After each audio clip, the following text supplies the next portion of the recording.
just refresh my screen and I can see some comments. Bum, bum, bum, bum, bum. Right. Now then, Hang on to get rid of that. Who's that guy? Honestly. Ooh, it hasn't refreshed yet. Hang on. Bear with me. YouTube's a bit slow this morning. There we go. That's what we need. First of all, how's the audio? Because it really is persisting it down at the moment. It's horrific. Simon Roll, good morning, Simon. Welcome back, matey. Good to have you on board. Roger Heaps, good morning, Andy and crew. Massive thunderstorm here last night. Very, very heavy rain, and it's been raining here all night as well. It was threatening rain yesterday, and it rained in the afternoon. We just got packed up. In the morning, I had the ute to unload and reload, ready for tomorrow. The audio's bad. All right, I'll speak louder. I can't stop the rain.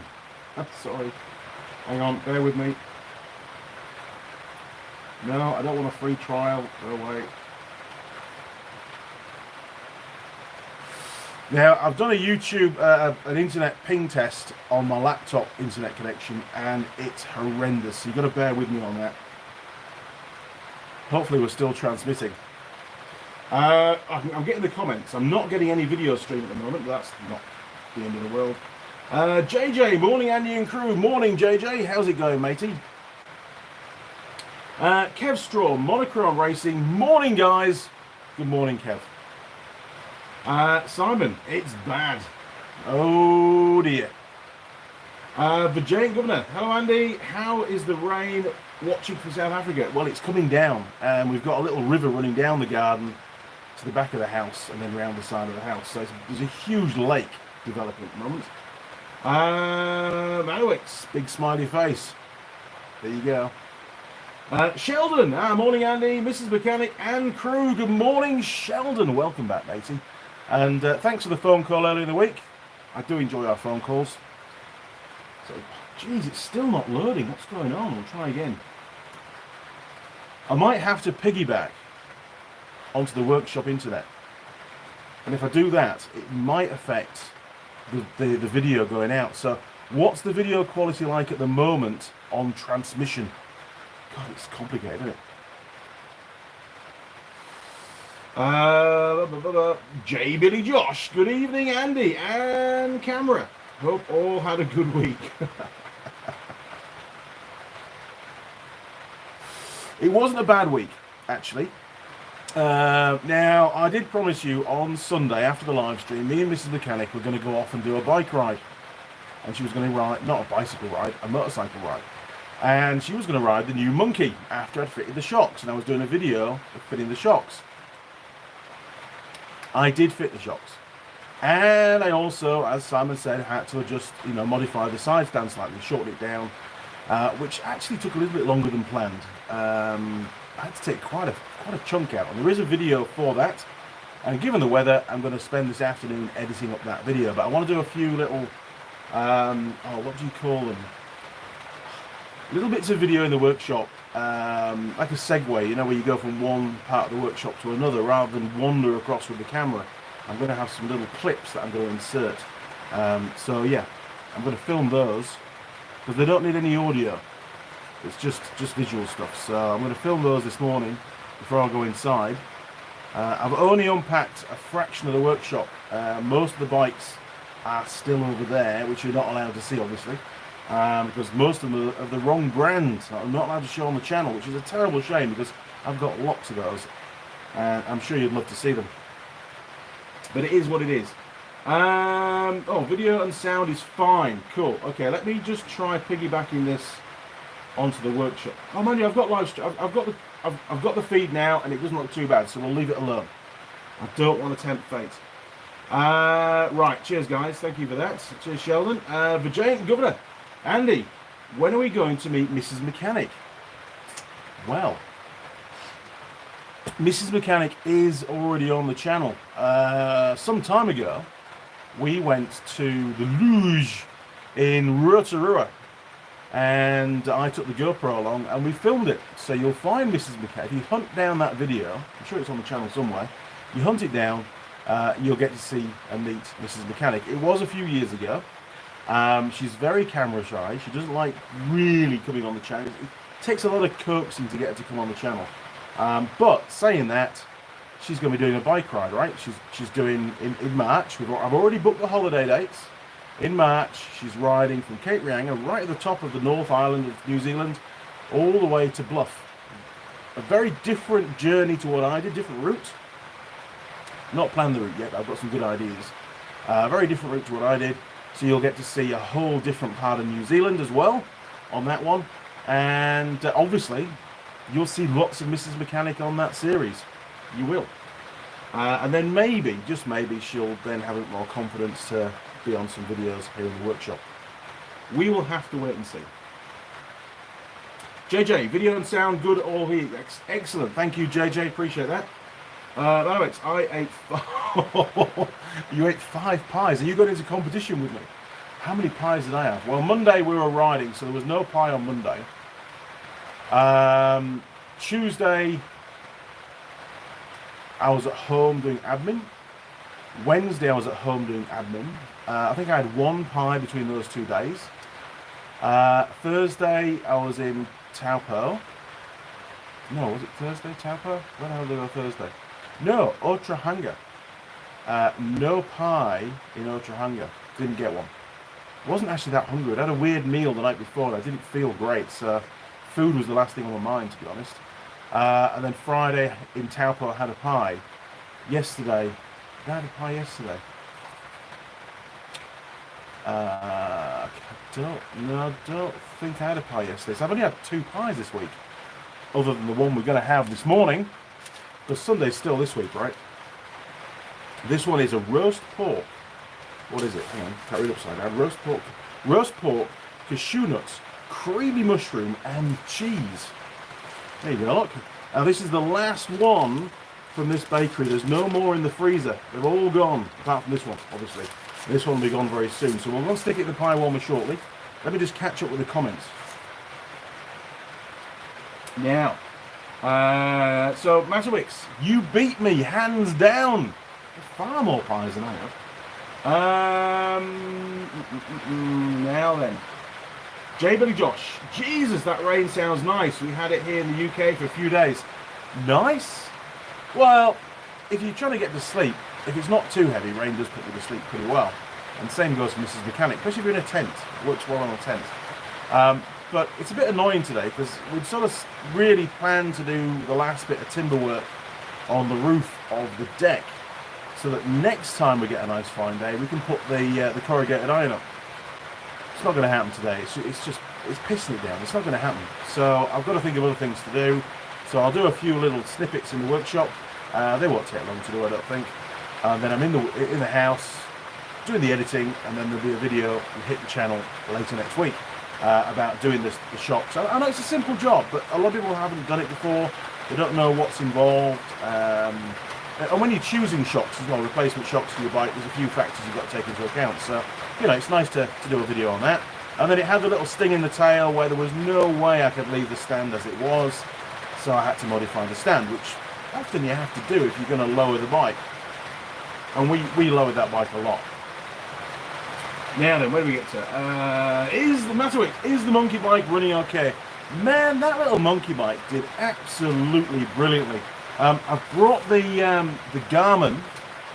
Oh, jeez, I brought the Garmin in, so you can actually see the route we did. But I took her out the back, about 25 k's away. I spotted what looked like a gravel road on Google Maps.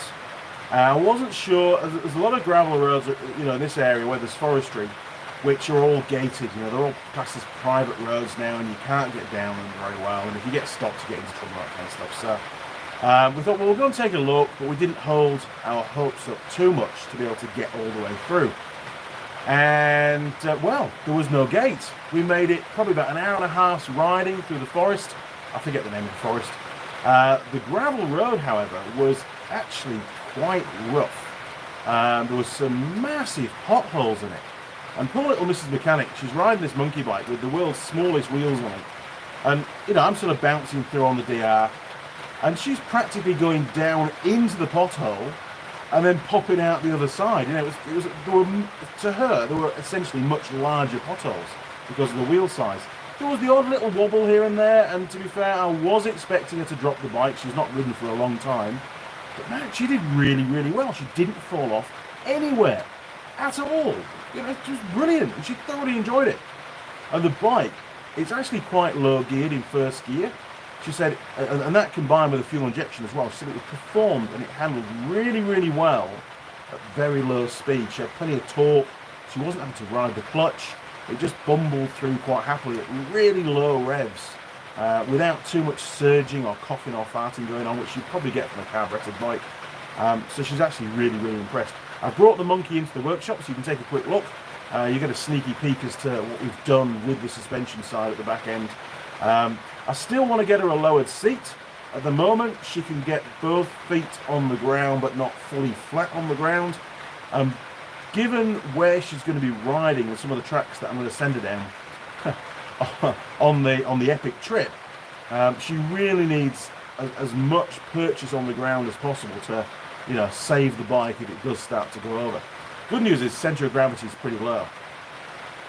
What I did find was quite surprising is the weight difference between that bike and her previous bike, which was an SR125 that we bought in Scotland. The only difference is a tank of fuel. So the SR Dry is the same weight as the Monkey Wet, we call it. So when the tank's full on the Monkey, it's the same weight as the SR. And it's about half the size, honestly. Crazy. I actually thought it'd be about 10-15 kgs lighter than her old bike, but it isn't.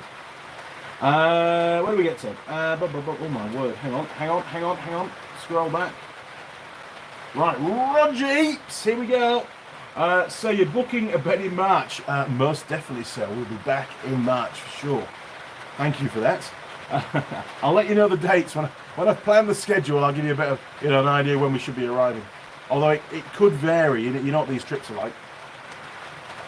Sheldon, you need to take a week off to edit the first Cape to Bluff vids. Well, actually, yesterday, I got up, I couldn't sleep. I just had to get up in the morning. So I spent a couple of hours just going through some of the rushes from the first few days to see what the sound quality was like and see what we'd actually captured on camera. Because we've got Grant, who is a professional cameraman. He also does video editing as well, and I've struck a bit of a deal with him. He's going to actually edit up those videos for us into a series. But I thought when I was doing the 90 Mile Beach one, I remember that there was a lot of audio problems. We lost comms with the Ute, so the dash cam in the Ute wasn't recording the audio, obviously, because there was no CB radio contact. And I did a lot of talky bits, whilst I was riding, and a lot of them are really muffled, and there's a lot of wind noise, you can't hear them. So yesterday, because it sort of spoiled the video a bit, so yesterday, for the pleasure of the episode and to make it easier to watch, I set up Mrs. Mechanic in the Ute with the CB radio, the one that we used in the Ute. I set up the farm bike with a handheld radio, got my helmet out, cleaned it all up, got it all working again, and set up another handheld in the office with a mobile phone to record the audio. So I did a few talky bits over the CB radio that we can then drop into the video, talking about 90 Mile Beach and the fact why it's not actually 90 miles and why they think it's 90 miles, or why they first thought it was 90 miles long. A bit about the lighthouse, a couple of things that happened on 90 Mile Beach that are actually quite interesting. I'm not going to tell you now because it will spoil it. And then a couple of the townships that we go through as well, and a little bit on the ferry crossing that we did later in the day. So Grant can now drop all of that, or whatever he chooses to use, audio into that episode, just to embellish it a little bit and make it a bit easier to view. Because at the end of the day, me blatting down a beach for 5 minutes, even though it took me 2 hours, it's sort of boring video. You want that talk, that interaction, and that content. So I checked the audio that I did yesterday. It came across really, really well. It's very clear. And of course, you can layer audio onto videos. So Grant will make it work, I'm sure. I think he's got enough now to do it. He's not reviewed it yet, but I'm not out. He'll come back to me if he needs anything else. So that's the plan. Sheldon, we've got someone to edit those episodes up, that series. It'll be edited in quite a different style to the way I do it. Probably a few more graphics, maybe some maps on there. I don't know. We'll have to wait and see, won't we? See what he comes up with. I'm quite excited now because it means that the ball has started to roll because I'm just too busy. I've planned my schedule for the rest of the year, and I'm gonna run that through that with you shortly. Hopefully I'll get it about right. I only planned it on Friday, was it? Thursday? Wednesday I planned that. So I'm sort of going from memory a little bit because it's in my other laptop, my work laptop. Right, so Joe Fuentes. Joe says, morning Andy and Mrs. Mechanic. Good morning, Joe. Welcome back to the workshop, matey. Connor K, hey Andy and crew. Heavy rain there. Heavy rain in Portugal earlier today as well. Could be the same cloud. Thought that Noah would have to get the Ark ready for sea trials. Good idea. Matowix. Apparently Sunday is the first day of the week, which I find weird. Traditionally it is. I was at a private school and they constantly told us that Sunday was the first day of the week, but I think in reality most people consider that the weekend is the end of the week, and of course Sunday's part of the weekend, so now Monday is the start of the week, right? That's how I think about it. So between you and me, let's stick with that. Simon, was that meat a dinosaur curry left you a mega it was some of Mrs. Mechanic's cooking, actually. Can't quite remember what it was, but yes, it was. It definitely didn't agree with me, and it didn't agree with her either. So, if it was only me, she maybe think I'm getting out of cooking. I'm not. It just didn't work. It tasted great, but the after effects were not good. Joe. You can see Mrs. Mechanic on the Desert Storm series. You can, that's right. Mrs. Mechanic was on that as well. And when we did Desert Storm, and this is going back quite some time now, because obviously you'll see blue bikes on there. That's before I worked for my current employer. On day one, she crashed her quad bike. She had a pretty nasty crash, and we didn't realise this, but I mean, she hurt her wrist, right? She hurt her wrist. So I had to jump off my bike. She'd gone 90 degrees on the track. In all honesty, the Desert Storm, we had quad bikes on it, we had dirt bikes on it, and it was very badly rutted in certain sections from four-wheel drives. And the quad bike she was riding was only a two-wheel drive. It was a Raptor 350, which we've still got, still her bike. And they don't have the greatest ground clearance, so she was giving it the beans, and then it just suddenly jumped out the ruts, went 90 degrees, and she went smack into the bank. And she was holding her wrist when I got back. So I jumped off my bike, which was, I think I was on the WR at the time, and I grabbed the front of her quad bike with my right arm to yuck it out of the ruts, like I've always done with quad bikes. And as I did, I felt this terrible pain down my arm, and I'd actually pulled a tendon or something. I'd torn some muscle in my arm. I didn't realise again until later in the week when it all got, there was all like blood clots and all the bruising down here and stuff. It's pretty nasty. But anyway, it went away after a couple of weeks, and then I eventually went to the doctors and said, "Hey, what can you do?" And he says, "Nothing. It's too late." So, there you go. Anyway, back to Mrs. Mechanic. She got back on the bike. She carried on riding. She made it round all day. Did everything we wanted to do. But Saturday was really hard going. On the Sunday, they opened up a really big loop, which was a lot easier going. It took us right around the base of Mount Repair, through some forestry, up in moorland, and it was pretty easy going, so not that many people were out there doing it. Most of them wanted to be on the difficult stuff. So Sunday was a much more pleasurable day. However, turned out on Monday morning when we took her to hospital, she'd broken her wrist. So she'd been riding all day Sunday with a broken wrist, and the rest of Saturday afternoon as well. Top class, just kept on trucking, Very good, I was really impressed.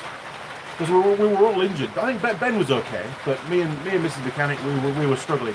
When I was riding on Sunday, I didn't have the strength in my arm. It was hurting so much I couldn't steer with my right hand on the handlebars. So all I could do was use the weight of my arm to roll on the throttle. Didn't bother with the front brake. and obviously, you know, steered on my left hand and did the clutch on my left hand. So it was touch and go, but luckily it was a lot easier trail. So we made it round. It was fun. Now then, where do we get to? Virginia Governor, I need to paint part of my roof, and I can't because of the rain. I need to go and put a roof up, and I can't because of the rain. It's just horrendous at the moment. Hang on. Scroll down. Jim K, morning Jim. Welcome back, matey. Oh my, so much rain. It's pretty bad. We've got a few leaks. We've got a leak on the bench over there. We've got a leak just down here. It's dripping all over the bikes. There's 4 or 5 drips over on the bike there. This is actually the better side of the workshop for the roof. This is the newer roof. That side leaks like a sieve. Now then, Simon, the monkey bike will look cool as hell with some knobbly tyres. I've been considering that. I mean, she has got some tarmac sections to do as well. I was asking about how well the tyres performed on the gravel. She said pretty good, actually. Yeah, she did okay. I mean, obviously it was dry gravel, so once the gravel wets up, you tend to get more grip anyway. Do I get different tyres?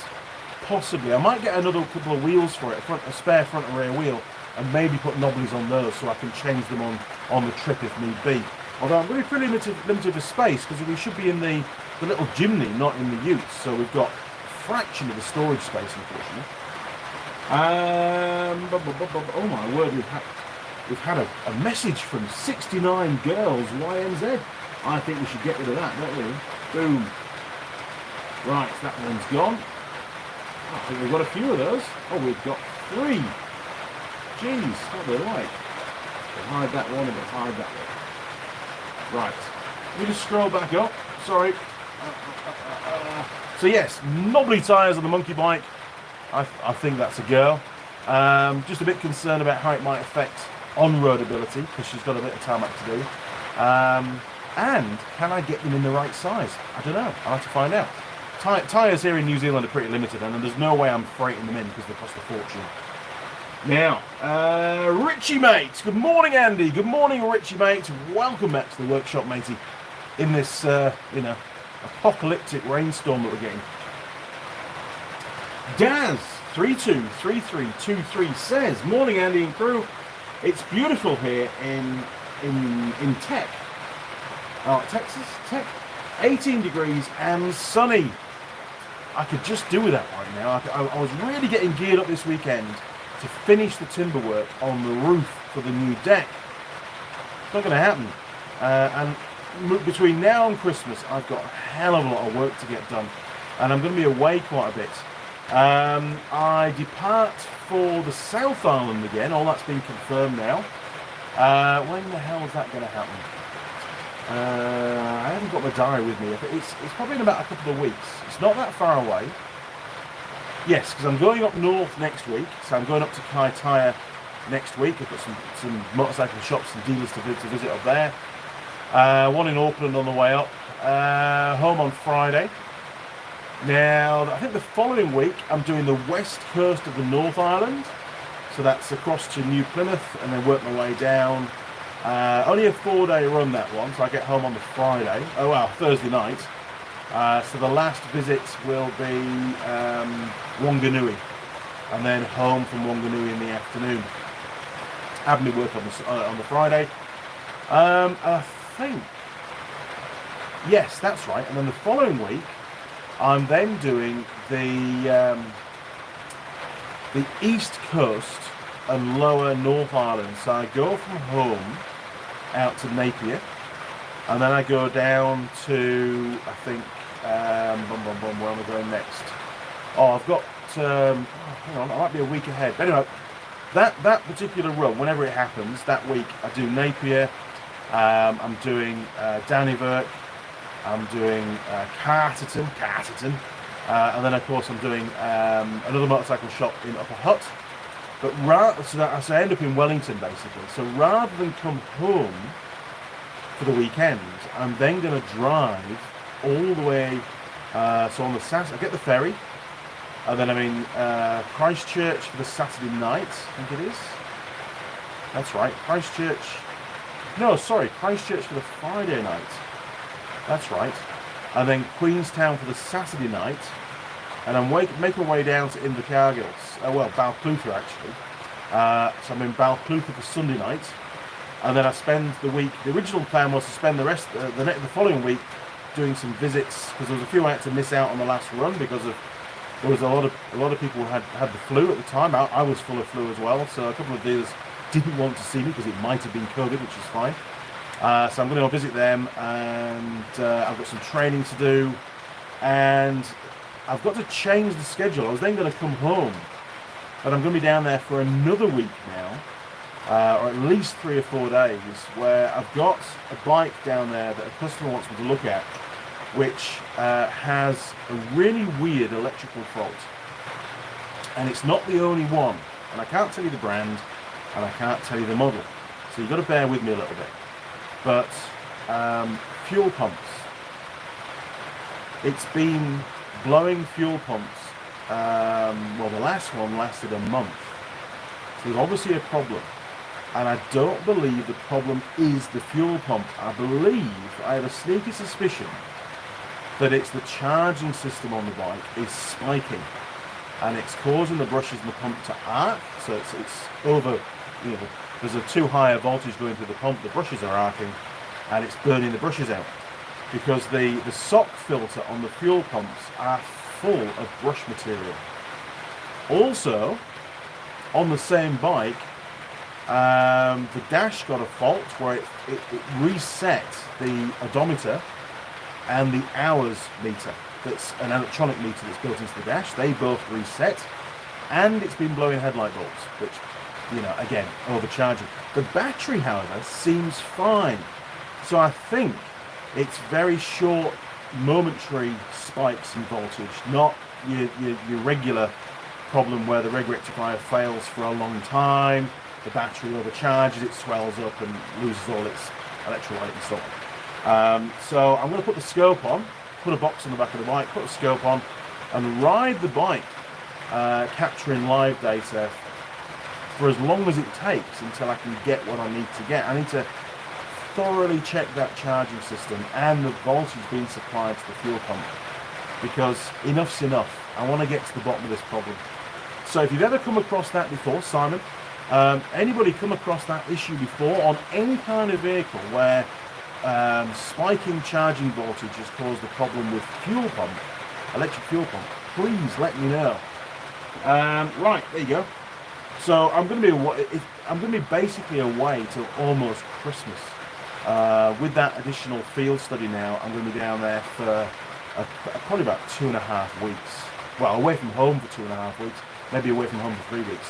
I've got to finalise that schedule because that field work only came in on Friday, so I've got to plan my attack on that.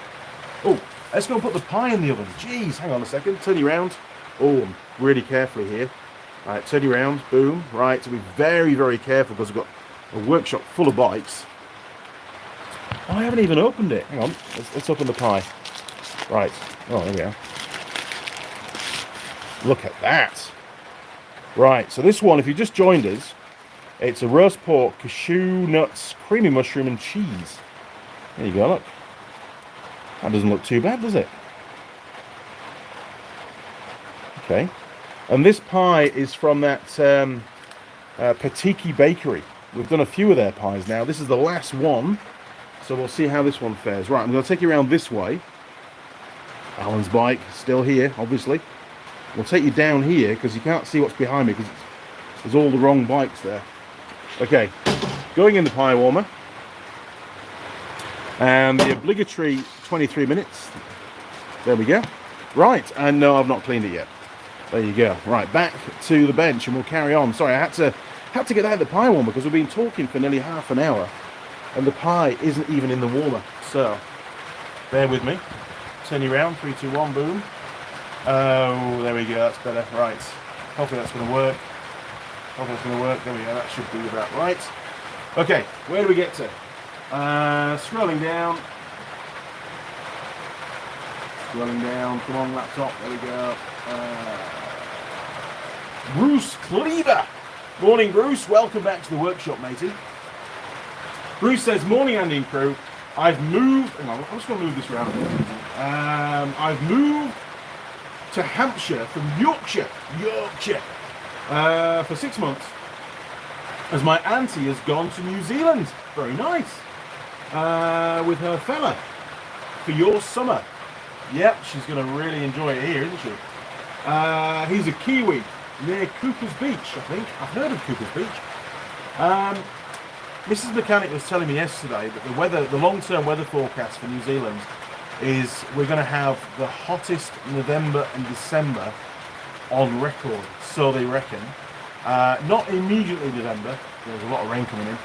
I think from mid-November onwards it's going to get really, really hot here in New Zealand, so that's alright. I'm in the South Island, a bit cooler in there, and not as muggy. Because we get a lot of rain still that time of year, so it's very, very humid and sweaty. It's not very nice,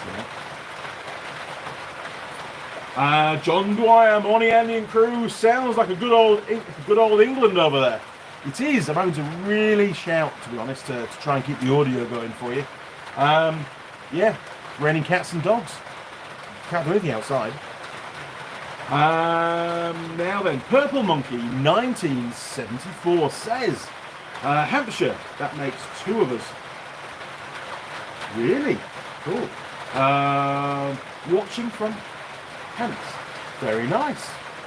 Is it raining in Hampshire at the moment? Daz 323323 Christchurch. Yes, I'll be staying in Christchurch on the way down for a night, and again on the way back heading north, whenever that's going to be. I've got to change all the hotel reservations and all sorts now. It's been a bit of a nightmare, but I've got an opportunity. I had booked a week admin work at home leading up to Christmas. I know you're going to be thinking, hey, Andy will be in his workshop, he won't be doing any admin work, but I will. At the end of the year, I like to get all my admin finished, so it's all fresh and clean, and clean slate for the start of the next year. That's not going to happen now because that week is now being taken up by this field research, but I think it's important. It needs to be done. I'm down there, customer's grumpy, I want to get to the bottom of it. I really do.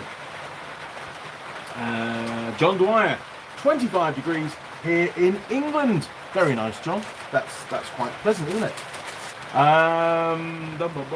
John, not bad for the end of October. Not bad at all, actually. J. Billy Josh, John Dwyer, where are you as only 18 in the East Midlands? Where?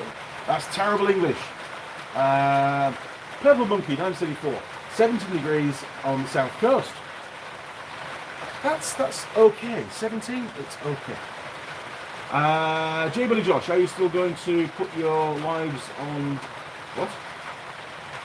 Your lives on? Oh, live streams. From the South Island? Yes, of course I will. On the Sundays, no problem at all. And the first one will be Queenstown. We've done Queenstown a few times, so I'll try and find somewhere else different to park up and do the live stream. But the following Sunday, I'll probably be in Invercargill. So I have a really good place that I could do a live stream from. Let me try and set that up. A good friend of mine, Kevin. I wonder if he'll let me use his big shed, because it's quite a cool shed to look around as well. So I don't know what the internet's like down there, but I'll see if I can get that organised, and we can go and see Kevin's shed and do the live stream from there and have a pie. And Kevin can join us if maybe, because he used to race and still does sometimes speedway on a motorcycle and sidecar. He's a lunatic. I think the sidecar's got an R1 engine in it, from memory. The outfits has got an R1 engine, so it's not slow. And he's pretty old. He's a good racer though. He really is. Now, where do we get to? John Dwyer, J. Billy Josh, Swindon, Wiltshire. Simon. Going for a C ripple with the scope, not seen that. But seen spikes messing up injectors. I'm gonna scope for voltage and current flow to the fuel pump. I want to see what's going on, I might even also scope battery voltage straight off the battery as well, just to see if there's any kind of variance.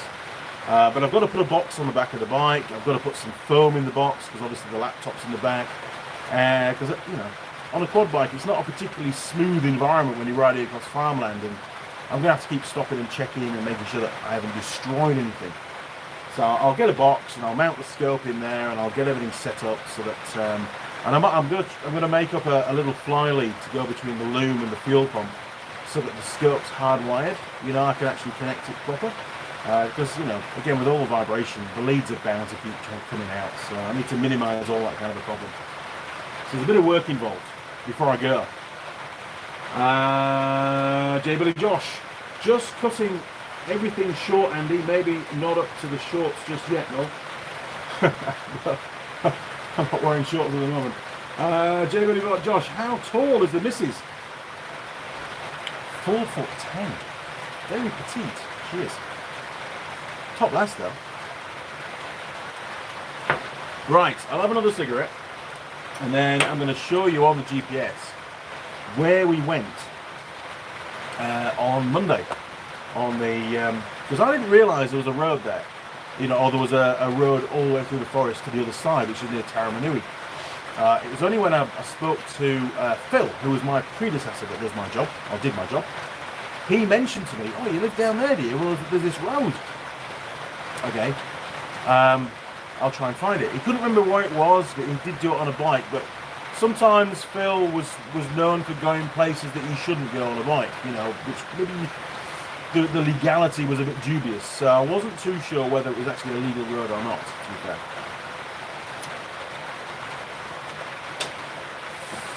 Right, we will get the scope fired up.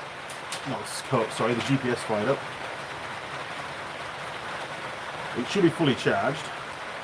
I'm very, very pleased to have another one of these now. And yes, it was on the DR Tool. I just dropped it on the handlebars, but the weather forecast, no rain whatsoever. And honestly, if there'd been one drop of rain, this would have gone straight in the box. I even took the cardboard box to put it in case I had to abort mission using it. As it turned out, the road was actually quite easy to follow. Now, hopefully, it can get a signal in here. With all the rain and the roof and everything, it might struggle a little bit. Yes, I agree to all that. Right, let's take a quick look, and I'll show you where we went. You have to bear with me a little bit, because I'm going to move the camera around and make some space, and try and get rid of the glare. There's lots to do. Okay, it's been a while since we've had a look at the GPS, isn't it? Right, turning around, 3, 2, 1, boom. Here we go. In fact, hang on, can I do that? Yeah, that sort of works. Needs to be a bit higher. Hang on. Let's check it on the box. Does it focus? It does focus. Right. No, it doesn't focus. Is it going to focus? There we are. Right, it's focusing on the reflection, wasn't it? Right. Okay, I'll hold it. So we'll go into Explore, which is the topographical maps. And the black line is where we went. So I started, the blue line is what I plotted before we left. So about 25 kilometers south, State Highway 32, and this is the forest here, look. What's the forest called? Has it got a forest name on there? Don't know. You can see a river there, look, anyway. So we made it all, oh geez, the roof's raining again. Made it all the way through here. Round a bit of a mountain, all the way down here. So it's quite a long ride. And actually, hang on, where did we go? Why is it not showing the other bit? Or is it? Hang on, bear with me. I don't think I made it all the way out there. No, we didn't cross that highway. We didn't do the full route that I planned. You have to bear with me. I don't know why it's not showing all the routes, because I had it on track, which means it records. So, hang on, just bear with me, caller. Yes, okay, right. So, there we are. We went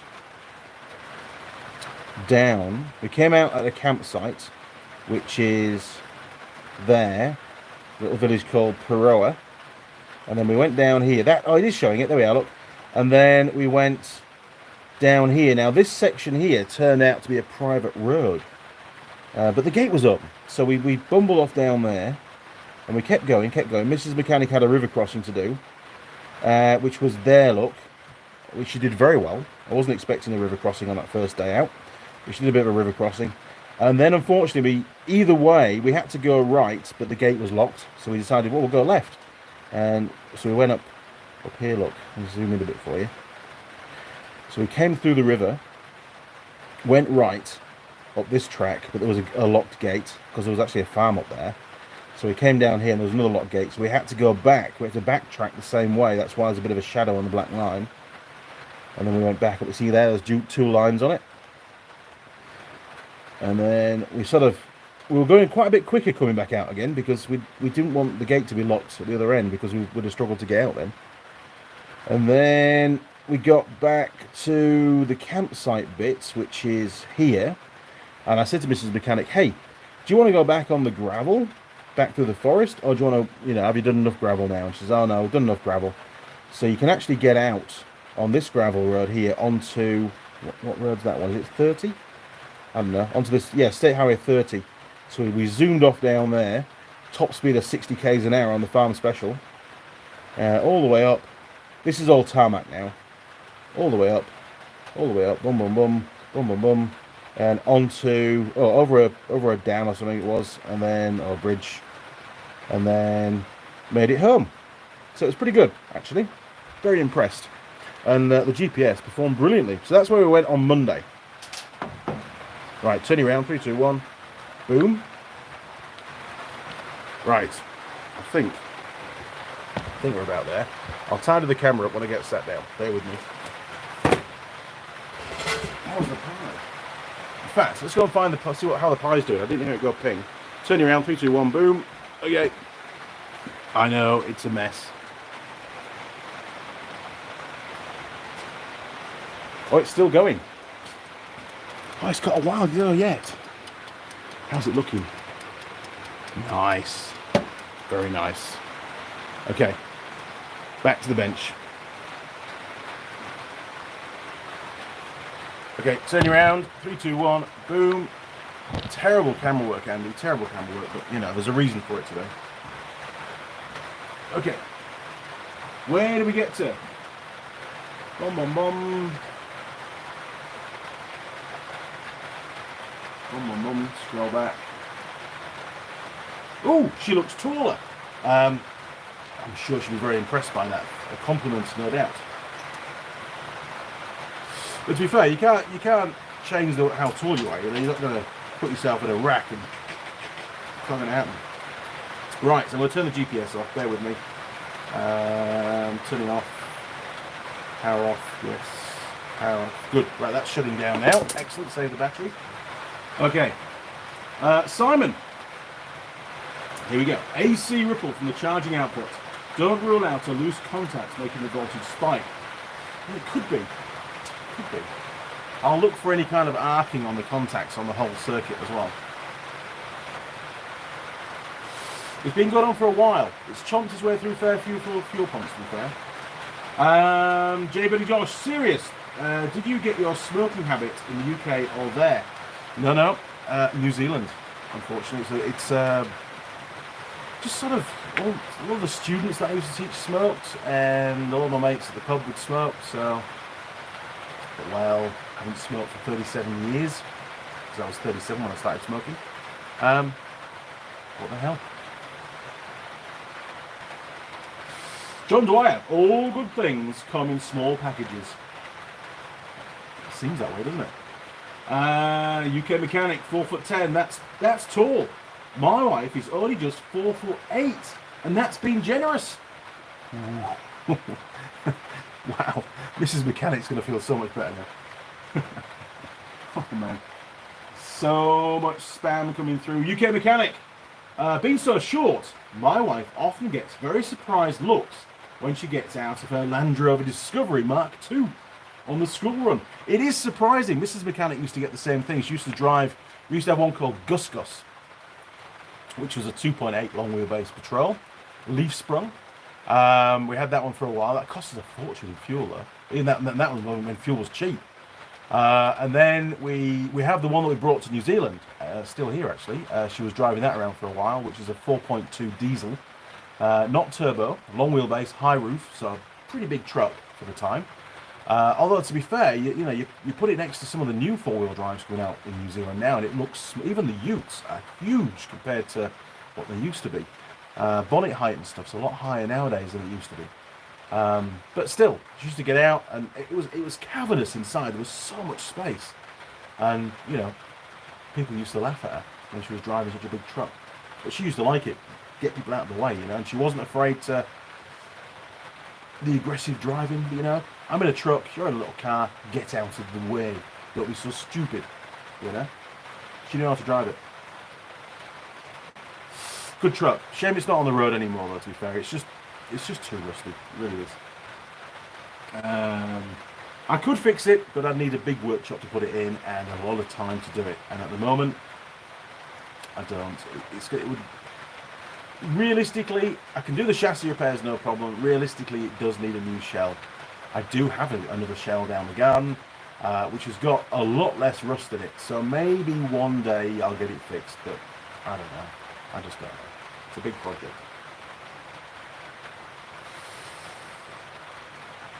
J. Billy Josh, hi. I've been smoking longer than when you started, lol. I'm not proud of it, to be fair. I'm not. And I keep thinking I need to stop. And I did stop for about 6 months. And I didn't find it hard to stop at all. I think probably this time round I would find it harder, to be fair. JJ, with the fuel pump issue, how come only the fuel pump is becoming faulty? It's not. Now remember what I said before. This could be very short spikes in voltage. And we've got the dashboard. The dashboard records it has the odometer built in and the hour meter, and both of those reset. So maybe the voltage spike is causing it to go and forget everything. And also, it's been blowing headlight bulbs, which is a classic symptom of overcharging. But the battery seems fine. There's no swelling whatsoever on the battery. So it's a bit of an odd one, but I'm sure this, nothing hides from the scope. Pretty sure the scope will find it. Simon just had visions of someone 4'8" driving the Unimog. She has driven the Unimog. We went up to Rutland Rig, which is an old gravel road that runs pretty much north-south across the North Yorkshire moors. And we took the Mog out with the kids. I think it must have been a Friday or something like that. It was obviously over Christmas time.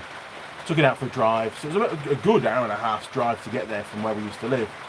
And we took the sledges. We took lots of sledges. And we put them all behind the Mog in a big long train. And Mrs. Mechanic jumped in. And it's got a hand throttle on it, right? So once we got her going in gear, she didn't have to touch the pedal. She could jump back on the seat and just drive along and use the hand throttle to speed up and slow down, because she couldn't reach the throttle pedal. And that was fantastic. We went for miles and miles and miles through pretty deep snow in the old Mog and had a fantastic day with the kids. It was a top truck. It really, really was. It never, ever failed me. And I had that Unimog for over 10 years. It cost me a bit to run it on parts and servicing and parts and more parts. And did lots of welding on it as well. I completely rebuilt the floor pan on the driver's side, and there's a big body mount down there as well. I had to rebuild all that because it was all rusty. And I made a whole new bed for the three-way tipper, because we used to move a lot of boulders around in the forest for the four-wheel drive events. And the original floor in it was what we call the X-frame, which was part of the frame of the tipper. It was pretty rotten, and it only had plywood in it. So I ripped all that out and I put in there it must be at least half-inch plate steel with some really thick box section, and made a big frame up and everything. It was really good when I finished it. It took me a week to weld it up. But yeah, that machine, when I left the UK, it got I think it went to Africa. I think got exported to Africa. So I hope it's still working. Top piece of kit. But yes, very funny watching her getting in and out of the Unimog, believe me. J. Billy Josh, neither am I, bud, but I struggle to stop, bud. Wish I could. Yeah. I don't have any aspirations to stop at the moment, but I know it's going to have to happen soon, sooner rather than later, really. It's bloody expensive now. I mean, a pack of cigarettes over here is about $36, which is crazy money, isn't it? Really. Pete Woodfine. Hey, Andy and crew. Good morning, Pete. Welcome back to the workshop, matey. J. Billy Josh, is your missus from England as well? Or do you just come back to see family every now and then? Haven't been back to the UK since I left in 2008. Right at the end of 2008, I left. Arrived in New Zealand sort of late January 2009. Never been back. And Mrs. Mechanic is also English. Although most of her family has emigrated to New Zealand as well. And they came out here before we did.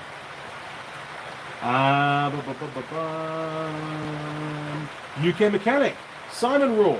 When we first met, she had a Nissan Micra 1.0, a 1 litre petrol auto. Now on our third discovery, two Discovery 1s, then a TD5 Auto Disco 2.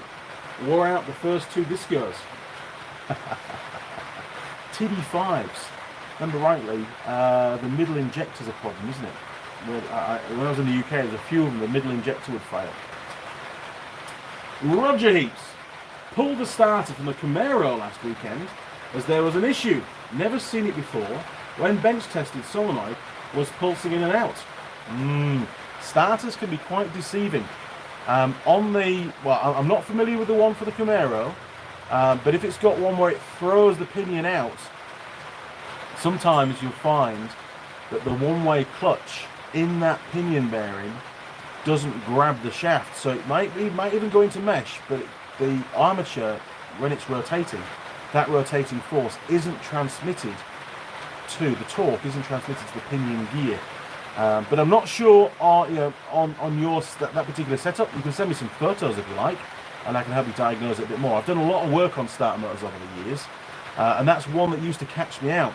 The way I used to test it on the Suzuki Jeeps, because I used to build a lot of starters from dead ones, put new brushes in and that kind of thing, is I'd put the starter motor in the vise, get a lump of wood, because I didn't have a spare engine kicking around, and then energize the starter so it would spin up and it would throw the pinion out, and then I'd do my very best to stop the pinion gear using a bit of wood, jamming the bit of wood in there to see if it would break free on that one-way clutch.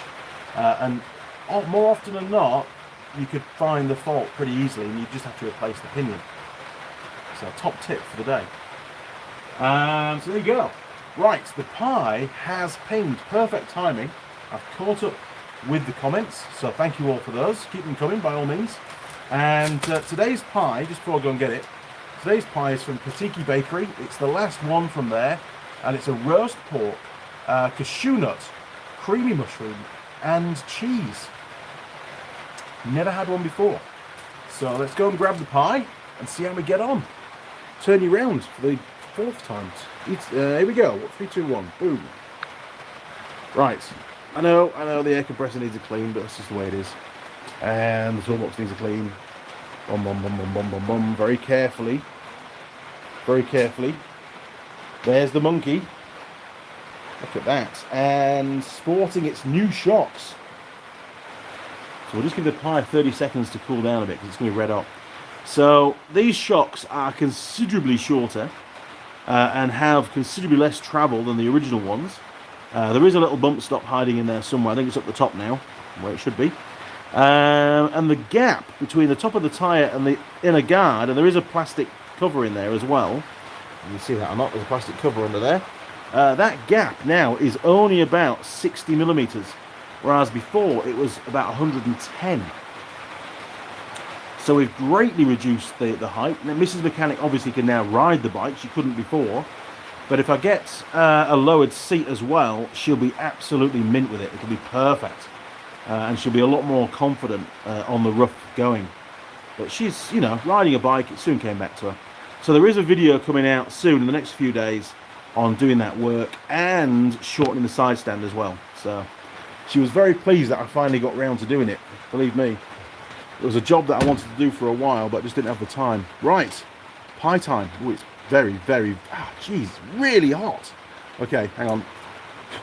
Okay, here we go. Here we go. Whoa, whoa, whoa, that is really, really, really, really, really, jeez. Hell, that's hot. Okay, we'll give it a minute to cool down. 3, 2, 1, boom. There we go, is that going to work? That's going to work, there we are. Right, okay. Keep the comments coming.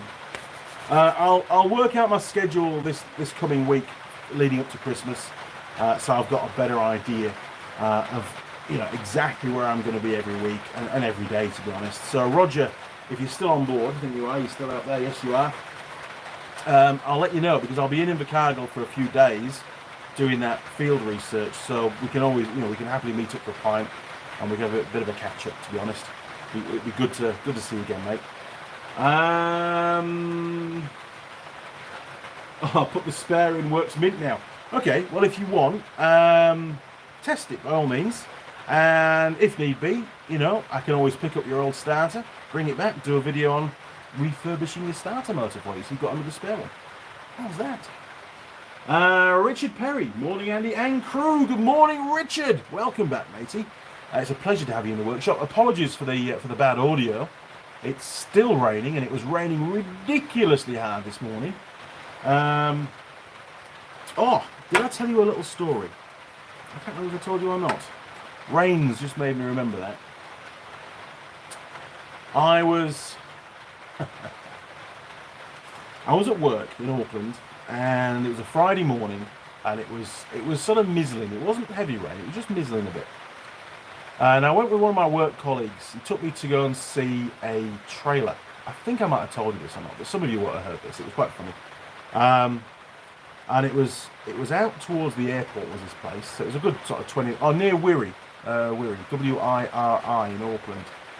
So we pulled in, and in all honesty, it's a big open yard full of trailers. You can imagine what it's like, and it's raining a bit harder now. Jump out. Well, I'm getting out of the truck, and the young lad that I was there with, he looks at me and he looks out the window, and you could see him thinking about something. So he jumps out real quick, runs to the back of the ute, and is about to open the back of the ute. By which point I've got out of the truck, and he goes, "Do you want an umbrella?" And I said, "What are you on about?" He says, "Well, for your hair. You don't want to spoil your hair. It's raining." And I looked at him and I went, "Right, I think we'll be just fine. Don't you worry about that. My hair's got wet plenty of times." And he's like, "Oh, are you sure?" I says, "Yeah, I'm absolutely fine. I don't need a brolly. You're all good, mate." And he was laughing his head off. So I've got to get him back. I'm sure he was doing it as a joke. I've got to get him back somehow. So bear with me. He was the same lad that destroyed the leaf springs on one of the trailers at work by trying to reverse it up a curve. So I'll never let him forget that bit. I had to go out to his house one night and fit 2 new leaf springs to it. It wasn't raining at that point, and yes, I did get a free beer out of him for doing it. And then he was able to use the trailer the next day and go to Napier with some bikes. So I got him out of trouble, and he's very appreciative. He's a good lad, actually, and I think he was just having a bit of a laugh with me, which was nice. Now, Roger, good plan. Old part is the starter looks relatively new. Oh, odd parts, yeah. Well, that is strange, isn't it? Well, maybe quality of where it was made. Who knows? But we can definitely test it. There's no problem with that. And if it needs a new pinion on it, well, whatever it needs, I'll get, and we'll get it fixed for you. Not an issue. So, pie. How hot is the pie? It's going to be hot. I know it is. Let me just have a bit of a tidy up. See what's going on. Okay, right. My bit of cardboard for doing the pies now is getting dubiously dirty. There's a lot of oil on there now, so it does add extra flavour. I was watching a Car SOS episode, the Renault 5 GT Turbo. Very good episode. And it was quite sad, actually. The lad that owned it, at quite a young age, he'd been clearing out a house. And obviously it had been rat infested in this old house. He was at work, it was a job that he did. And he caught some kind of virusy thing from the rat droppings. And it caused him to have liver failure. which is causing no ends of problems ever since. So it really sent home what you guys were saying about cleaning out those drawers in the workshop.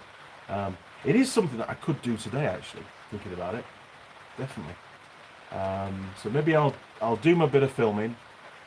I'll get Mrs. Mechanic out. She can give me a hand clearing the drawers out. We'll get all our gloves and stuff on, and we'll get some nice detergent and water and things, and get them all cleaned out, and then that's all done. And then I can go in this afternoon and edit up that video on the monkey bike. I'd feel better about that, because I'd feel like I've done something today then. I hate days where A, you can't do what you plan because weather or whatever, but then you don't do anything else. You just let the day drift away and watch some telly. You know, it's very unproductive, isn't it? I feel really bad when that's the case. Really bad. It gets me down. Now then, where do we get to? Simon, one way to get him back is cable ties around the drive shaft of his truck. Make a hell of a clicking noise. That's a great idea. I'll do that. I'll get some big thick cable ties. I've got some in the drawer off the bike crates. And I'll just put them under his truck and zip zip. You know, I'll do them, you know, slightly staggered as well, so it just creates a bit of a racket. I'll do it in an area where it's not going to cause any harm to any wiring and stuff or whatever. And yes, that'll be fun, because he's just got a new truck as well. They swapped him to an Isuzu from a Ranger. Poor lad. I much prefer the Rangers. Okay, it has cooled down, I think, enough to hold the pie now. There is said pie. I have noticed already the sides are quite soft. The base, well, you can see that there, look, there is a little bit of a, it's not over strong, so I've got to be careful. It's not the worst we've seen. Now this one, for those that have just joined us, this is a roast pork, cashew nuts, creamy mushroom and cheese pie, and it's from the Patiki Bakery in Taupo. We've done a few of their pies, to be fair, and most of them have been pretty damn good. So we will see. Here we go. First bite.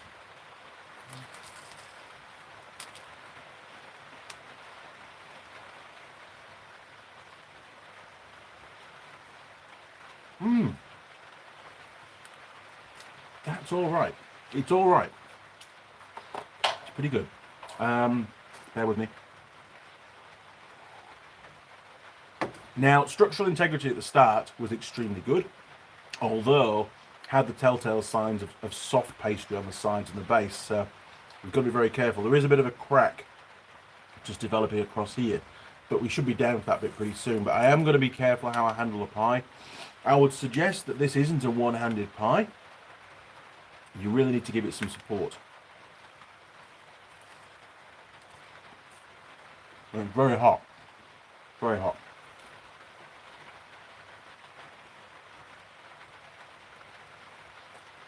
J. Billy Josh, that's it. Wheeze disease. It can ruin you. Yeah, I was pretty shocked actually, poor lad. Anyway, they did a fantastic job putting the car, the Red 05 Turbo, back to sort of concourse original spec. Tim wanted to modify the crap out of it, and luckily Fuzz pulled him back and said, nah, that's not going to happen, mate.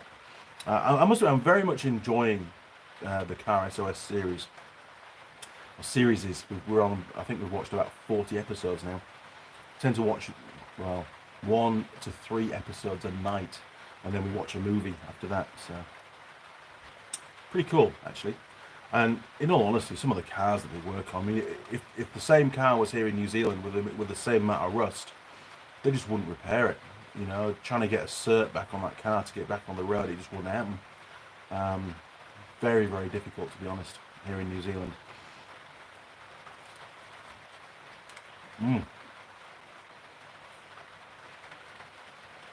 Pretty good.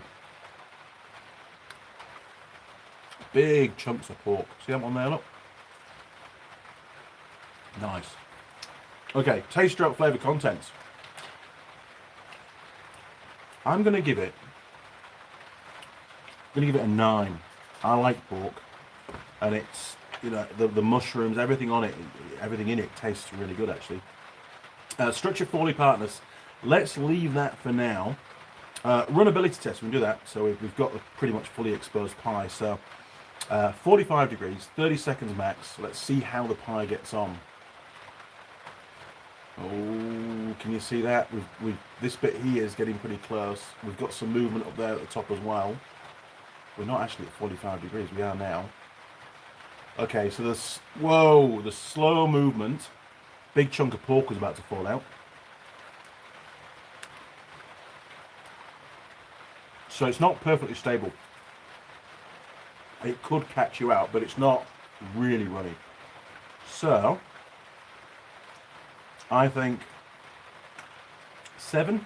I think a 7's about right for that one. Meat quality. Well, I've had a couple of big chunks of pork so far, and it does taste really, really good. There's a big chunk just up there in the corner, so I'm going to go for that, and we'll score it on that one.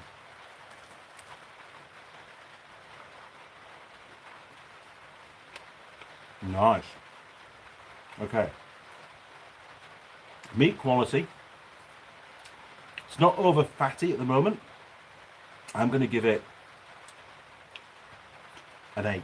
I'm going to give it an 8 for meat quality. That might go to a 9, it might drop to a 7. We'll see how things progress. Sometimes pies can bite you further down, can't they? You know, you can get, sometimes you get all the meat at the start, sometimes you get all the meat at the end.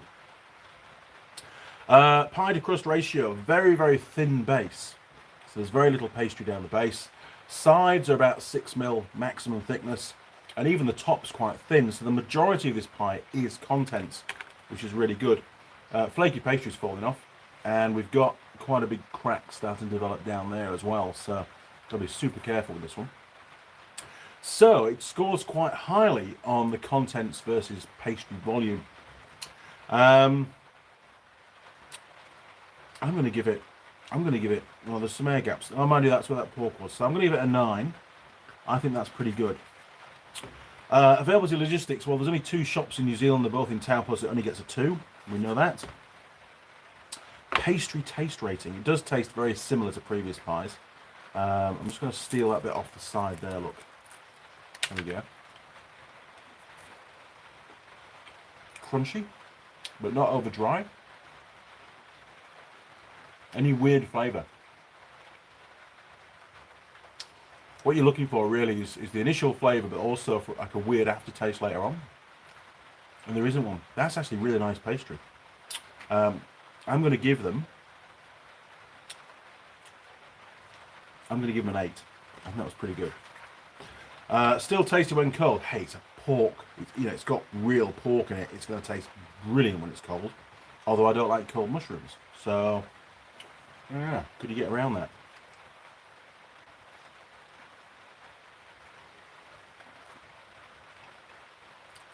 Difficult one. Let's save that for a bit later on because it is cooling down pretty quick. It's not a particularly warm day today. Packaging design. So, at least the rain's easing off a bit. Paper bag. But they spent a bit of time putting it together, and it has got the the type of pie printed on the bag, which is good. It's not just a standard bag across all the pies like most pie shops use. They normally don't even bother doing any printing on them either. So we've got to give them some marks for that. I think a 5. I think we gave them a 5 last time, and it's the same bag basically. So packaging design 5.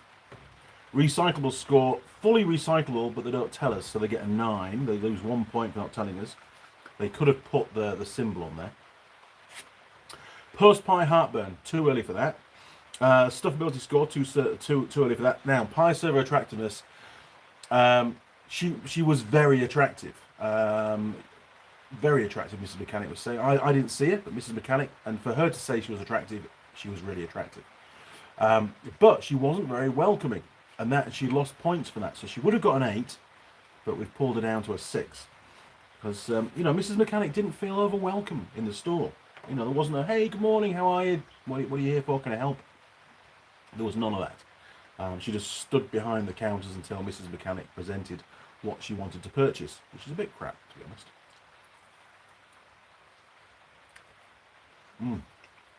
Look at that. And that's all pork. I'd have this pie again. I really, really would. It's good. So going back to the top, structure for partners. It hasn't been too bad, in all honesty. I think we've survived pretty well. You can see on the side there, look, some of the pastry is starting to break free. We've got quite a bit of puff pastry on the bench. So you wouldn't eat this in your car. If you did, you've got to clean your car afterwards. So it's not going to get a 10, obviously. It's got a few cracks and bits and pieces. I think probably, we're going to be fair on it, I think it's maybe a 7, 6 or a 7. I think a 7. There was no major failures, in all honesty. It just sort of threatened to fail. Right, what we got left? Comments. Let's do some comments.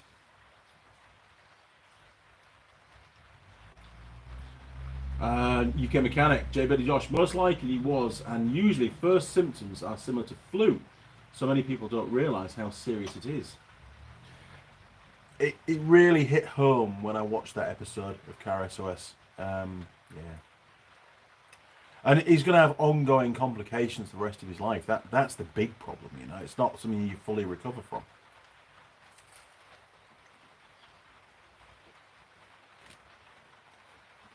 This is tasty. It's a good pie.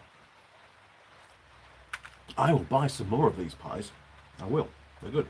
So there you go. You can see some nice big chunks of pork around the top. It's probably not in focus, sorry, but there you go. Big chunks of pork around there.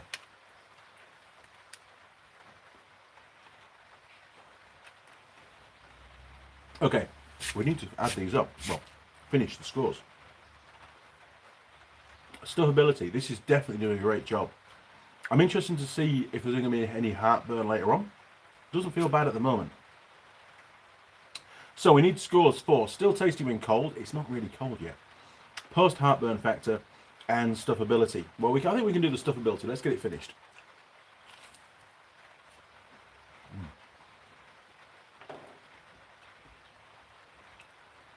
Even the mushrooms taste really good. Hang on. Jim Haynes. They haven't sold Isuzus in the US except medium duty trucks for a long time. Yeah, what we call a ute, we don't get, well, we rarely get the full size utes here. There's one or two around now, the Dodge Rams and stuff. But the Ford Rangers, they're just a mid-size ute, aren't they? You know, and the Isuzu is an equivalent to that. So I didn't like it. I've driven one. I did not like it at all. Very tinny, very noisy in the cab. The engine is very noisy, full stop. The doors are, on all the panels are super thin. It just doesn't feel as solid as the Ranger. It also drove like a lighter truck.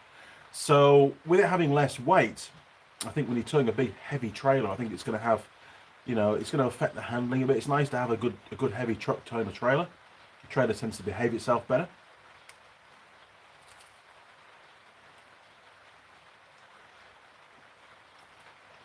So I'm hoping that I can keep the Ranger, but there may be a time in the future where I have to change it and I get given an Isuzu. And I have no, I mean, I can put forward a preference, but ultimately it's not my choice, you know.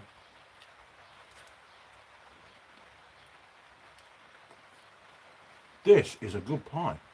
It really is. So, dilemma time. Would it still be tasty when cold? The fact it's got mushrooms in is really swaying me here because I don't like cold slimy mushrooms, but I do like cold pork. So if there was no mushrooms, I'm pretty confident I'd be giving it probably a 9 or a 10 on still tasty when cold. Because it's got mushrooms in there, it's going to pull that score down quite a bit for me personally. I mean, you might like cold mushrooms, but I don't. So I'm going to go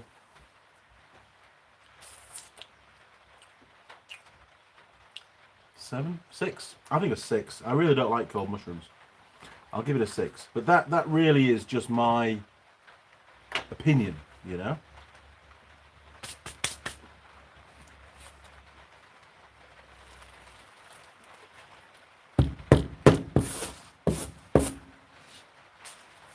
We'll leave those for Mr. Mousy. He'll like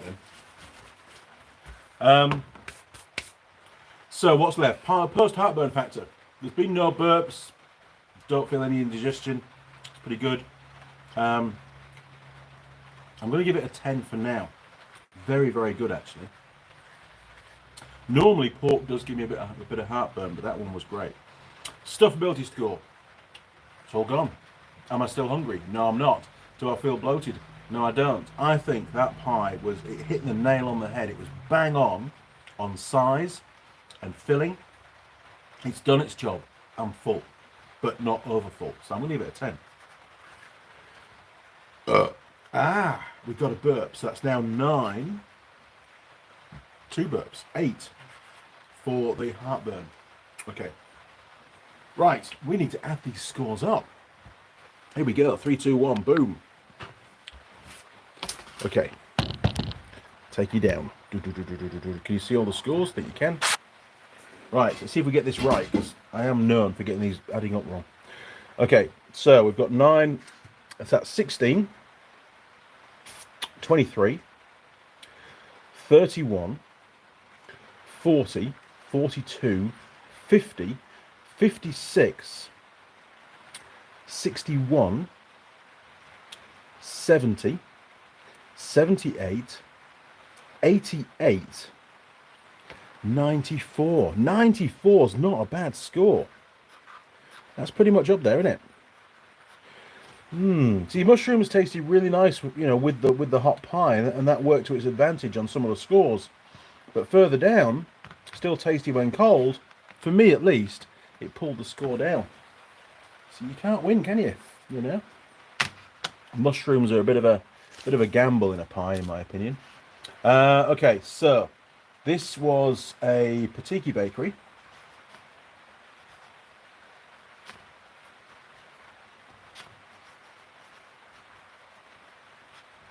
And it was a roast pork.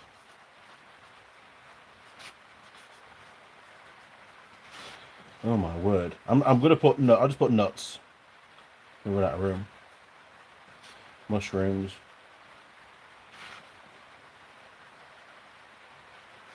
And cheese. I'll put that underneath. I'm going to run out of room. Very tasty. And it got 94. Brilliant. Okay, let's see where that ends up on the leaderboard. Here we go. Bum, bum, bum, bum, bum. 94. Jeez. 94. Oh, look at that. So, it got exactly the same score as the steak and mushroom as well. I'm just going to move these down a bit. Very good that Mrs. Mechanic has given us some more room on here. Right, there we go, because it was getting a bit full. Okay, going in. Look at that.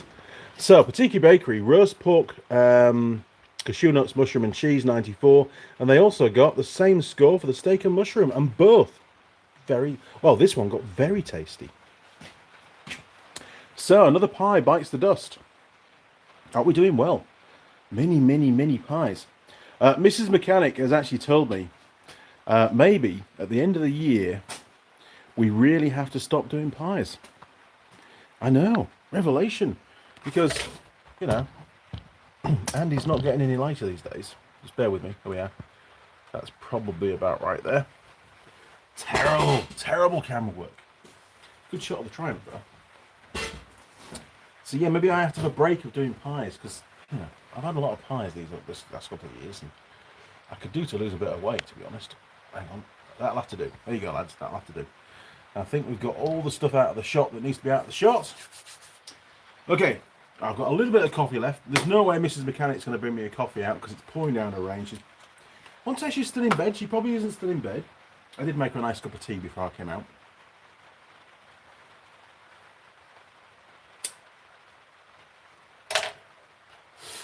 Yeah, so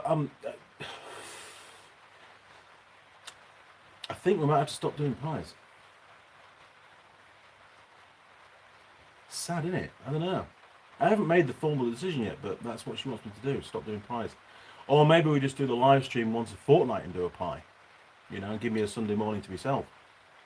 I don't know. I think we need to change things up a bit for next year. Just to be different, you know. Anyway, let's see what that's a decision for another day. And, you know, if you don't mind me doing a live stream just once a fortnight, then let me know. It might help me to make a decision. Tell me your vote, you know, do you want one every week, or are you happy to have one every fortnight? And what about the pies? Let me know about the pies. And maybe I just eat half the pie. That could be the way to do it. You know, rather than eat the whole pie, we just cut it in half, and we do the scores on half of the pie, and I save the other half, you know, for another day. You know. Oh my word, you guys have been busy on the old comments. Hang on a minute. Oh God, you guys have been busy.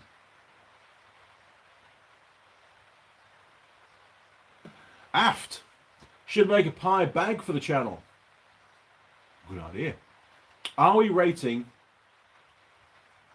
old ships now? What? Oh. OIE shop. What's OIE? You mean pie? Pie shops, sorry? Pie shop. Geez. Fat figure, right, okay. Well, we're not really... Part of the pie rating is... You know, we've got one down here. The last one, the last criteria. And this was from Simon Raw. So, you know, Simon came up with this idea. Pie server attractiveness. But it's more than that. It's about... you're feeling welcome. You know, you can go to some pubs, right? And you walk in, they go, hey, now Andy, how's it going? Do you want the regular? Have you had a good week? You know, you feel made to be welcome. And there's some pie shops that are a bit like that, you know. Hey, how's it going? You know, I went down to Fat Bastard Pies in Invercargill. Morning, matey. How's it going? You in for a pie? You know, they were very proactive, and she was quite bubbly, and, you know, you just felt welcome. So I bought a t-shirt while I was there, partly because I felt this is a good brand. They're nice to me. You know, I like this. Whereas some pie shops, like this one in Taupo, pretty much completely ignored the customer until the customer gets their wallet out, and then they begrudgingly say, oh, okay, there you go, that's $24, please, or whatever, you know, for a few pies. Not really the way it should be. So that gets rolled into that particular score. So yes, we do sort of rate the oh, another burp. The atmosphere, you know? I think it's important. It's part of it. Now, Simon, Vauxhall used the Isuzu 1.7 DTI engine in the Corsa. The things were bomb-proof. Ah. I think I remember those, actually. Jim Haynes. A friend of mine had a rust belt Pontiac, so it leaked from rust holes. And one day we noticed mushrooms growing on the rear carpet. So that was enough for me, never again. I hate damp vehicles. I absolutely do. And to be perfectly honest, the old fun bus, the old Patrol, when it's raining like this and it's not under the carport, there's a few holes in the roof. The rubber around the windscreen has shrunk so much now, there's probably about a half-inch gap along the bottom. So rain does come in, unfortunately. There's a rust hole on the A-post as well. It's too far gone, is that shell, unfortunately. At the moment, all the rainwater is running down, you know, down the gutters, and it's coming out the sills. It's not really affecting the carpets and stuff. It is staying dry in the vehicle as such. But if it gets any worse and the carpets start to get wet, then it's going to probably end up under a giant tarp somewhere, or at least a tarp over the roof area just to stop the rain penetrating in. Is probably the best idea.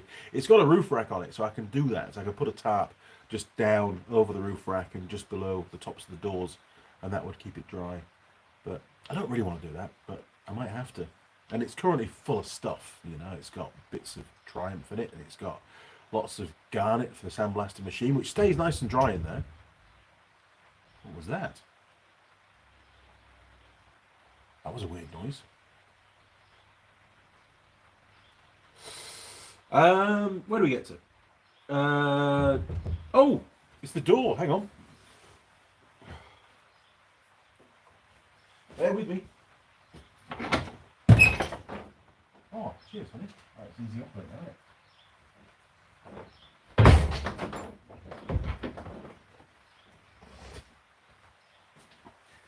I got a coffee.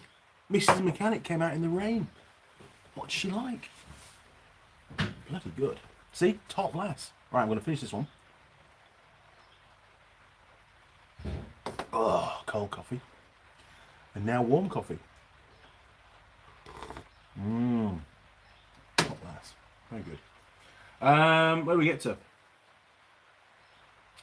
Yeah, I hate damp cars. I really do. There's just no need for it. Machine NZ, morning Andy. Good morning, matey. Welcome back to the workshop. I do keep meaning to watch some more of your videos, actually. Maybe this afternoon when we go inside. After I finish editing. So it'll be this evening, tea time-ish. Maybe about 5 o'clock. Editing should take me a couple of hours, I reckon. It's not an overlong video. Pat. Hang on, Pat. Just sort of scroll down a bit. Boom, boom, boom, boom, boom. There we go. Busy harvesting corn here, Andy. Have a great Sunday. Hey, cheers, Pat. Good luck with your harvesting. Don't let the combine harvester or whatever it is, your machinery catch fire. That's always a bad thing when you're harvesting. Because it's usually quite a dry time, isn't it, when you harvest? I'm not a farmer, you can tell.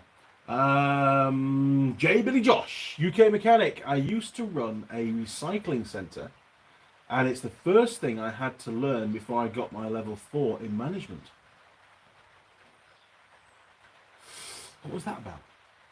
Was that to do with the rats? Yes. Yes, you can be super careful with that stuff. So yes, J. Billy Josh, stay safe. Yeah, there's a lot of rats in recycling places. Aft, or AFT. Where are you harvesting, Pat? Bruce Cleaver. I also enjoy the car SOS series. I saw one I haven't seen before last night with a Metro 6R4. Was a rally winner and as well. Great car. I've not seen that one yet, so thank you very much. I look forward to that. They did have on the Renault 5 Turbo one. They did have a Renault 5 Turbo. They actually got to drive one. It wasn't a Renault 5. It was a Renault, saloon car sport racy thing, which was mid-engine, 300 odd brake horsepower. Phenomenal piece of kit. Poor old Fuzz. He shit himself basically, didn't he, on that trip? It was good.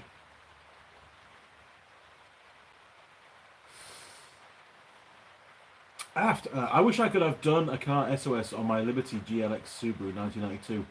It'd be nice if the lads came over to New Zealand, did my fun bus for me, my Nissan Patrol. That'd save me a job. Man, they'd have the work cut out, but they've done worse. There's definitely cars that they've resurrected that have been a lot worse than that. And the interior is still pretty good, which is nice. The chassis needs a couple of plates on it, although I have got a spare chassis for it as well, which is in far better condition. It really is. Mike Adams, howdy all. I'm late due to yard work, but I made it. Yes, we're still going. How long are we going for? An hour, just got an hour and a half, so we're not far off the end. But thank you, Mike. Thanks for tuning in. J. Billy Josh. Good night, Andy. See you next week, bud. Take care. Cheers, J. Billy Josh. Thank you for joining us. Really, really appreciate it. Colin K. Click the like, support Andy Mechanic and Pie. Yes, if you've not clicked the thumbs up yet, now is a good time to do it. Thank you. Mike Adams, Andy, with all that rain, hang on, get rid of that. With all that rain on your something, on the tin roof, it is a tin roof, you should just set up a cot to lay on a snooze. Rain on the roof makes me sleep like a baby. Yes. It does me. A lot of New Zealand houses still have tin roofs. We've got a tile roof on our house, but when it's raining really hard, you can still hear it pretty loud. But yes, in the workshop, the problem here in the workshop is when it's raining really hard, when I'm making videos, it destroys the audio. It's not too bad now, it has lightened off with it, but trying to make a video when it's raining hard, forget it, it's not going to happen. Simon, what's next? New Zealand's best salad? Doesn't have the same appeal. Doesn't, does it? It won't be New Zealand's best salad, believe me. Pie schnitzel, lol. Yeah, it's right, of course. Hang on, scroll down a bit more. Oh, geez, you guys have been busy. Create a poll. I could do that. Good idea, Daz. Simon Roll, whatever is best for you, Andy. Cheers, Simon. Gotta think to the future, you know. The chain governor, Andy, you need to only have a pie on a Sunday morning, none in the week, and would want a live stream every week, please. Yeah. No pies during the week. It's a sacrifice. But you're right, I could do that. And I could look forward to the pie on a Sunday. Okay, come the new year resolution, no pies during the week. Okay? Remind me. I'll probably do a live stream on New Year's Day, so remind me, no pies during the week, Andy. Not allowed. Up until then. I'm okay for now, but from the new year, which isn't too far away, no pies. Okay. Good call. I'm listening. Mike Adams, does it make a difference when no matter the type of shop you've made to feel welcome than just hi? It does make a difference. Yeah, it does. It really does. It's just an acknowledgement that you've stepped into their establishment to purchase something. It's, you just want to make your customers feel, welcome's the word, isn't it?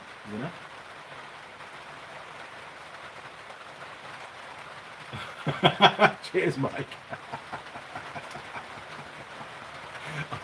I can't say that. Connor K. Hey Andy, you are busy and have a life about the live streams. You have to do what's best for you. We'll be here on a schedule that works for you. Cheers. Thanks, Connor. Appreciate that. This is Mechanic's idea. Been very dedicated to the live streams for the last couple of years, ever since lockdown started, the first lockdown. I don't know. I mean, the benefit to me is it gets me out of bed on a Sunday morning, gets me in the workshop, so that as soon as I finish the live stream, I can get on with doing some jobs. Would I have come out any sooner than after the live stream ends? So therefore, am I losing workshop time? Maybe half an hour, maybe. So there's not much of a benefit really. So I don't know. I'm really on the fence on this one. Jeff Y. Good morning, Andy. Good morning, Jeff. Welcome back to the workshop, matey. Jim Haynes, you said you never watched all of the classic motorcycle movie on any Sunday. I told you about what it was you didn't. I told you about what it was you didn't like. Just curious. What didn't I like?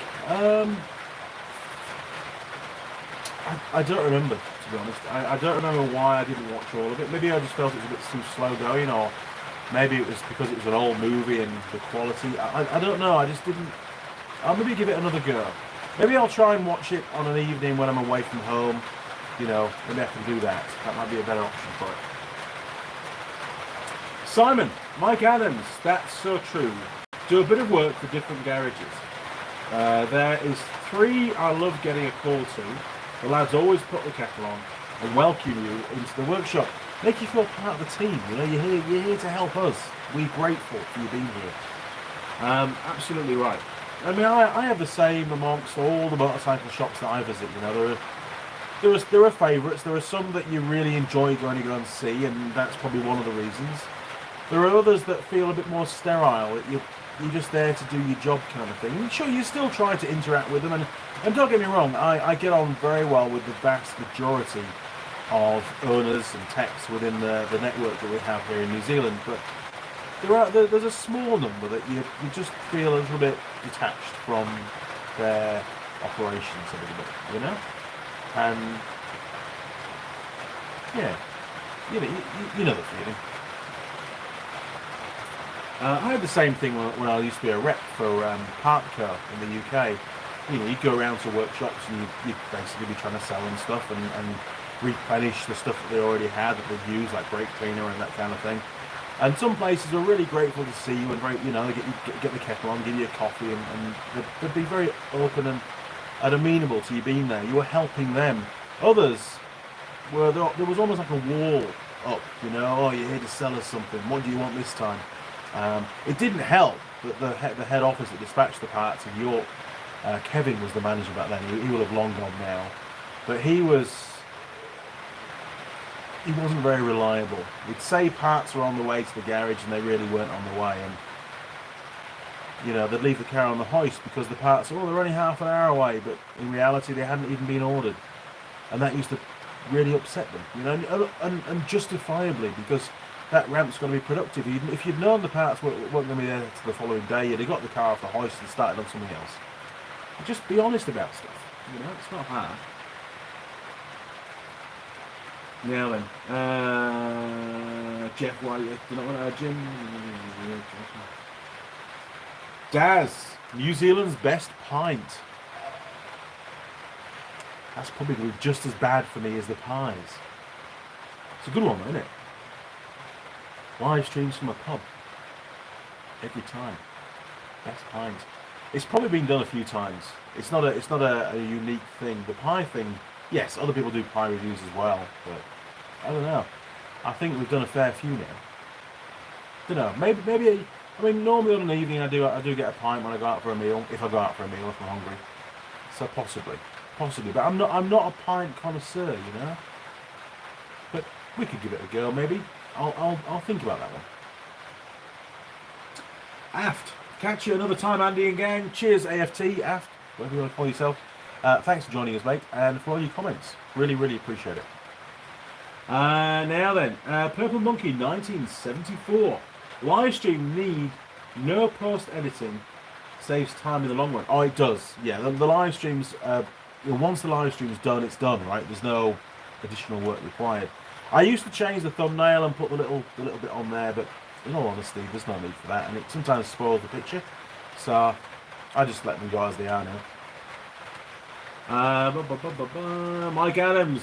I know I'm late for the conversation, but as far as foreign cars, to me, the best dependable ones I've owned was a 77 Honda Civic and a 75 Toyota Celica. Wow, they're old cars, but they did build them well back then. Other than the rust issue, mechanically, they were bulletproof, weren't they? Good cars. Simon, New Zealand's best fish and chips. The problem with New Zealand's fish and chips, Simon, is they are nothing like the UK fish and chips. They really aren't. They're just, the chips don't taste the same. The fish, the batter's different. I don't think I've ever found a fish and chips here in New Zealand that's really brought back any kind of taste memories to what I had in the UK. Unfortunately, I think I'd struggle to find the enthusiasm to do fish and chips. Pints I can do. Fish and chips? No, not really. Not really. And there's some weird fish over here as well, to be fair.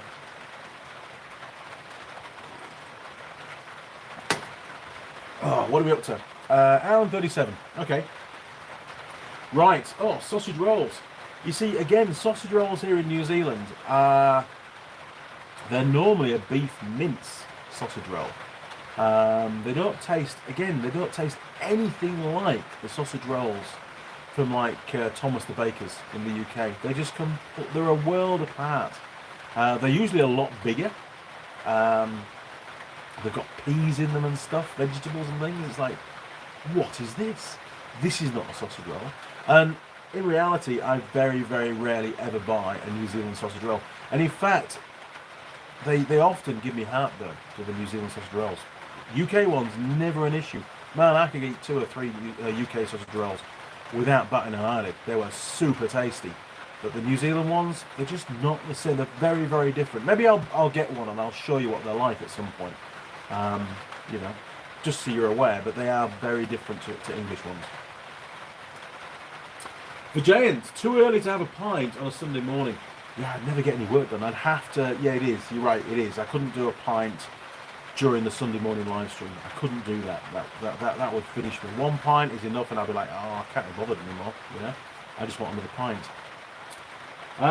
So you're right. So the Giant. On that note, you've brought the live stream to an end. We've done everything. We've looked at the Garmin where Mrs. Mechanic rode through the forest. We did 111 kilometres that day, and she did incredibly well. She's really looking forward to a trip in March now. She really is, and so am I. You know, getting it all planned, getting all the funding in place, making sure we've got the vehicles to do it, planning the route. The route's the best bit. I really enjoy planning the route, and just making it all work. So watch this space. We've got, what, 4 or 5 months to get it all sorted out before we leave. It's going to be a mammoth adventure again. I don't really think she realises what she's up for. I have booked 3 full weeks off work rather than 2, because I did it in 2 weeks on the DR, so she can have a couple more, days off where she's not riding to recover. Plus, maybe we can spend a bit more time doing the filming and try and improve on the quality of the video content as well. And I want to look at how we do the comms between the bike and the ute, And I want to find a device which can have an input, an audio input that will record the audio cleanly, maybe into an MP3 file. At the moment, we don't have that. So there's a bit more investigation work. I'm going to speak to Grant about how he would recommend doing it.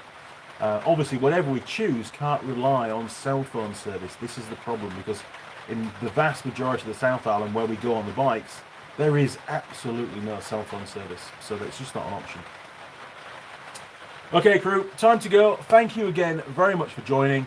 Remember to adjust the clocks tonight?